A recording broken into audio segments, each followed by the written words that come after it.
Hello, today in front of me I have Nubia Red Magic 7 smartphone, and in this video we will show how you can share the Wi-Fi network password on this device.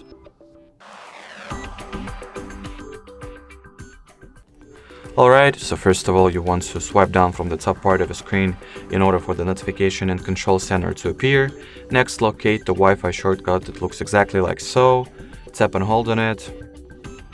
And now once at the Wi-Fi settings page, choose what network you would like to share the Wi-Fi password of, and simply tap on it just like I did. And after that you'll see this little QR code which simply needs to be scanned with other device that you actually were to share the Wi-Fi password with, and those second or other device or another device will be successfully connected to the HardReset.Info Wi-Fi network in my case, or in any other network that you have generated this QR code for, just like so. Alrighty, so that would be it for this video. Thank you so much for watching, and bye bye.